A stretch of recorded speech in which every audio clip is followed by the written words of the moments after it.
नमस्कार दोस्तों, horror high के आज के एपिसोड में आप सभी लोगों का स्वागत करता हूं। दोस्तों, आज जो मैं कहानी लेकर आया हूं, ये कहानी है सुधीर की। और ये सुधीर ने कहानी मुझे लिख कर भेजी है। तो चलिए सुधीर के ही मुँह से इस कहानी को सुनते हैं। मेरा नाम सुधीर है और आज शायद मैं मर जाऊंगा। मुझे कोई बीमारी नहीं है, पर पिछले कुछ दिनों से जो मेरे साथ हो रहा है, अब उसके चलते मुझे भी लगने लगा है कि आज मैं मर जाऊंगा। और यह सब मेरे साथ आज से कुछ दिन पहले ही शुरू हुआ था। उससे पहले सब नॉर्मल था। मैं अपनी ज़िंदगी में खुश था। पर एक दिन, यानी कि आज से कुछ दिन पहले, जब मैं देहरादून अकेले घूमने गया था और पूरा दिन घूमने के बाद जब मैं वापस अपने घर लौट रहा था, उस समय रात के लगभग 10 बज रहे होंगे और मैं देहरादून से लगभग 15 या 20 किलोमीटर आगे निकल आया था। तभी मैंने देखा एक लड़की, जिस पुल से मैं होकर उस समय जा रहा था, वो लड़की उस पुल के एकदम किनारे खड़ी थी। मुझे लगा कहीं यह इस पुल से कूद न जाए, इसलिए मैंने तुरंत अपनी बाइक साइड में लगाई और तुरंत बाइक से उतरकर उसको रोकने के लिए उसकी ओर भागा। पर मैं उसके पास पहुंच पाता उससे पहले ही वो लड़की उस पुल से नीचे कूद गई। पहले तो मैंने पुल के ऊपर से ही नीचे की ओर देखा तो मुझे ऐसा लग रहा था कि जैसे उसमें उस समय भी जान हो, क्योंकि मुझे उस लड़की के हाथ पैर हिलते हुए दिख रहे थे। उसके बाद मैं तुरंत उस ओर भागने लगा जिधर से पुल से नीचे जाने का रास्ता है। पर मुझे एक बड़ा झटका तब लगा जब मैं उस पुल के नीचे पहुंचा, क्योंकि वहां पहुंचकर मैंने देखा वो लड़की तो कहीं पर नहीं थी और ना ही कहीं पर खून था। मैं वहां खड़े खड़े बस यही सोच रहा था कि यह कैसे हो सकता है, क्योंकि जब मैंने ऊपर से देखा था तो वो लड़की यहीं पर पड़ी हुई थी। उसके आसपास पूरी जगह पर खून पड़ा हुआ था, पर अब नीचे ऐसा कुछ भी नहीं था। यह सब सोचते हुए उस दिन मैं किसी तरह घर आया। मेरे घर में अकेला ही रहता हूँ। मैं घर में अकेला ही रहता हूँ, इसलिए मैं सीधा घर में जाते ही लेट गया। और मुझे लेटे हुए थोड़ा ही समय हुआ था कि मेरे घर में जो लैंडलाइन फ़ोन था वो लगातार बज ही रहा था, और उसके बजने की वजह से मैं फिर उठ गया। पर मैं यही सोच रहा था कि उसमें फ़ोन कैसे आ सकता है, क्योंकि मेरे घर में जो लैंडलाइन फ़ोन था वो तो लगभग 5 सालों से बंद पड़ा हुआ था। फिर भी मैं अपने बिस्तर से उठा, फ़ोन के पास गया और जैसे ही फ़ोन को अपने कानों से लगाया तो दूसरी ओर से एक लड़की की आवाज़ आई और उसने कहा, सुधीर, 8 दिन बाद तुम्हारी मौत हो जाएगी। और इसके इतना ही बोलते फ़ोन कट गया। उस समय तो मैंने उस फ़ोन पर कुछ ज़्यादा ध्यान नहीं दिया और मैं जाकर फिर से सो गया। पर अगले दिन जब मैं रात को सो रहा था, तब लगभग 11 या 12 बज रहे होंगे, तभी मेरा लैंडलाइन फिर से बजने लगा। पहले तो मैंने सोचा कि मैं आज फ़ोन नहीं उठाऊंगा, पर फ़ोन लगातार बजे ही जा रहा था और उसकी वजह से मैं सो भी नहीं पा रहा था। इसलिए मैं गुस्से में उठा और जाकर जैसे ही फ़ोन उठाया तो फ़ोन की दूसरी ओर भी उस दिन उसी लड़की ने कहा, सुधीर, 7 दिन बाद तुम्हारी मौत हो जाएगी। और मैं उस लड़की को कुछ बोल पाता उससे पहले उसने फ़ोन काट दिया।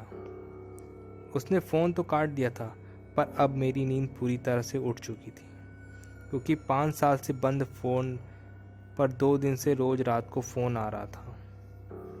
मैं यही सब सोच रहा था कि ये कैसे हो सकता है। मैं कुछ समझ नहीं पा रहा था कि ये क्या हो रहा है और क्यों हो रहा है। यही सब सोचते हुए मेरा दिन भी बीत गया और अगले रात फिर से मुझे उस लड़की का फ़ोन आया और उसने मुझे फिर से यही कहा, सुधीर, 6 दिन बाद तुम्हारी मौत हो जाएगी। इतना बोलकर उसने फिर फ़ोन रख दिया। मुझे लगा यह सब इस फ़ोन की वजह से ही हो रहा होगा, इसलिए मैं अगले दिन जैसे ही सुबह हुई, मैंने सबसे पहले अपना वो लैंडलाइन वाला फ़ोन उठाया और बाहर फेंक कर आ गया। फिर मैंने सोचा अब तो सब ठीक ही हो जाएगा, इसलिए मैं उस रात सब कुछ भूल कर सो रहा था। तभी मेरे घर दरवाजे को कोई बाहर से खटखटाता है। बड़ी ज़ोर से खट खट खट खट की आवाज़ आ रही थी और उसी आवाज़ को सुनकर मैं उठा और दरवाज़ा खोलने को गया, और जैसे ही मैंने दरवाज़ा खोला तो मेरी आंखें फटी की फटी रह गई, और मेरे शरीर में डर की एक ऐसी लहर सी चलने लगी, क्योंकि मैंने देखा बाहर वही लड़की खड़ी थी जो मुझे देहरादून से आते समय दिखी थी। फिर उस लड़की ने मुझसे कहा, सुधीर 5 दिन बाद तुम्हारी मौत हो जाएगी। मैं आज भी कुछ बोल पाता उससे पहले ही वो लड़की गायब हो गई। उस लड़की की आंखों में जो था बिल्कुल वाइट लग रहा था। उसकी आंखों में पुतली नहीं थी, और जैसे ही कोई वाइट सी लाइट लगा दिया उसकी आंखों के अंदर। उस दिन से रोज रात को वो लड़की मेरी मौत का संदेश लेकर आती है, पर पता नहीं आज वो लड़की मेरी मौत का संदेशा लेकर आएगी या फिर आज मेरी मौत ही लेकर आएगी। अब रात हो ही गई है और वो लड़की आती भी होगी, और दरवाजे की खटखटाहट की आवाज़ आती है। अरे लगता है वो आ गई। सुधीर ने सोच लिया था कि आज वो अपने घर का दरवाज़ा नहीं खोलेगा, चाहे कुछ भी हो जाए। वो बेड पर बैठे बैठे यही सब सोच रहा था, तभी एकदम उसके सर के पास से एक आवाज़ सी आई। आवाज़ ऐसी थी जैसे कुछ चीज़ टूट गई हो। आवाज़ सुनकर जैसे ही उसने देखा, तभी उसके सर पर पंखा गिर गया, और देखते ही देखते उसकी आंखों के आगे अंधेरा छा गया। सुबह कुछ लोग उसके जो घर पे आते थे न्यूज़पेपर देने या दूध देने, उन लोगों ने खटखटाया। दरवाज़ा ना खोलने पर आसपास के लोग भी आए। खटखटाया गया तो देखा गया कि सुधीर बेहोश पड़ा था। सुधीर को हॉस्पिटल में एडमिट कराया गया। उसके घर वाले आए, उसके मम्मी पापा आए, उसका छोटा भाई आया। सबको सुधीर ने अपनी इस बारे में बात बताई। सब लोग सुधीर के साथ ही रहने लगे थे,